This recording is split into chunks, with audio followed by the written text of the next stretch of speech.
వారి పెద్దలకు నైవేద్యంగా పెట్టుకునే పెత్రమాస అమావాస్య పండుగ అక్టోబర్ 2వ తేదీన వచ్చింది. అదే రోజు గాంధీ జయంతి కావడంతో కొందరిలో రకరకాల సందేహాలు నెలకొన్నాయి.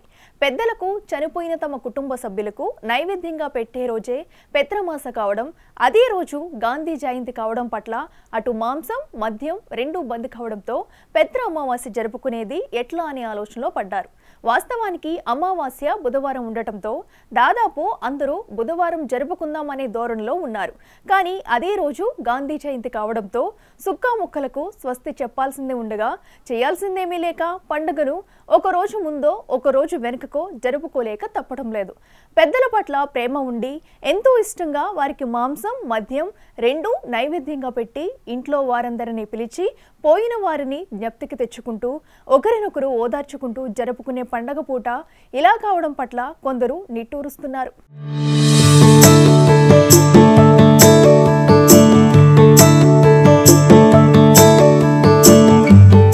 పెద్దలకు పెట్టుకునే పండుగ అయిన పెత్ర అమావాస్య బుధవారం కాకపోతే ఒకరోజు ముందు లేకపోతే ఒకరోజు తర్వాత అంటే మంగళవారం లేకపోతే గురువారం జరుపుకోవడం తప్పనిసరి. ఏ రోజైనా తినడంలో తాగడంలో తగ్గేదే లేదంటున్నారు కొందరు మద్యం మాంసం ప్రియులు. అయితే కొందరు మాత్రం పెద్దలకు మద్యం మాంసం నైవేద్యంగా పెట్టాలనేదేం లేదని పిండాలు పెట్టి పితృతర్పణ కార్యక్రమం చేసుకోవచ్చని సూచిస్తున్నారు.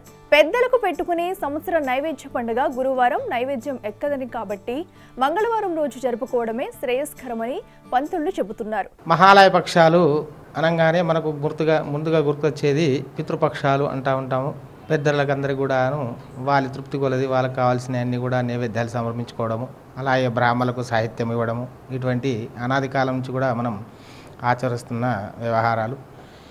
ఈ సంవత్సరము గాంధీ జయంతి 2వ తారీఖు అమావాస్య రావడం వల్ల చాలామంది సందేహపడుతూ ఉన్నారు. మహాలయ పక్షాల్లో మేము మద్యము మాంసం పెడతాము పంతులు గారు, మరి ఈ గాంధీ జయంతి రోజు దొరకడు కాబట్టి మరి ఎట్లా చేయాలి అని చెప్పేసి చాలామంది అడుగుతూ ఉన్నారు. అమ్మ, అసలు పితృపక్షాలలో పెద్దలకు కావాల్సింది అన్నంచ పాయచం భక్షం. గ్రంథాలలో ఎక్కడ కూడా మద్యము మాంసం పెట్టాలని లేదు. కాబట్టి అన్నము పాయసము భక్షముతో సమర్పించుకున్నప్పటికీ ఉన్నాడు మీ పితృదేవతలు తృప్తి చెందుతారు. కాబట్టి మద్యము మాంసం అనేది ఎక్కడ లేదమ్మా. కాబట్టి అందరూ కూడా బ్రహ్మాండంగా పితృదేవతలకు కావలసిన తీపి పదార్థాలు ఏవి కూడా చేసి కూరగాయలతో సమర్పించుకున్నట్లయితే పితృదేవతలు తృప్తి చెందుతారు. కాబట్టి మద్యము మాంసం విషయంలో ఎటువంటి సందేహం పడొద్దు. మీకు వారికి ఉన్న మీకు తోచినంతలో వారికి పితృదేవతలు సమర్పించితే సరిపోతుంది. కాబట్టి అమావాస్య 2వ తారీఖు రావడం అనేది ఎటువంటి సందేహం లేదు. తప్పకుండా అందరూ కూడా పెద్దలకు చేయించుకోండి, నైవేద్యాలు సమర్పించండి. కానీ మద్యం మాంసం మాత్రం వాడకండి. పితృదేవతలకు మద్యం మాంసం అనేది ఇక్కడ లేదమ్మా, దయచేసి అర్థం చేసుకోండి.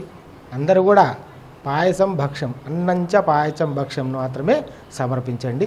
పితృదేవతలు మీకు ఎల్లప్పుడూ కూడా అనుగ్రహం ఉంటుంది వారిది. కాబట్టి మద్యం మాంసము లేకుండా తృప్తిగా సంతోషంగా మీ పితృదేవతలకు కావలసిన అన్ని కూడా సమర్పించుకోండి. శ్రీ గురుభ్యో నమః. పంతులు చెప్పిన దాన్ని ఆచరించి దాదాపు అందరూ కూడా మంగళవారమే పెద్దలకు జరుపుకునే పండుగ జరుపుకోవాలని నిశ్చయించుకున్నట్టు తెలుస్తుంది.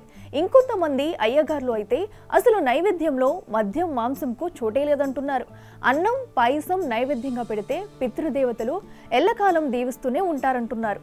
ఏదేమైనా పెత్రమాస రోజున గాంధీ జయంతి రావడం కొంతమందికి ఇబ్బంది కలిగిందనే చెప్పొచ్చు.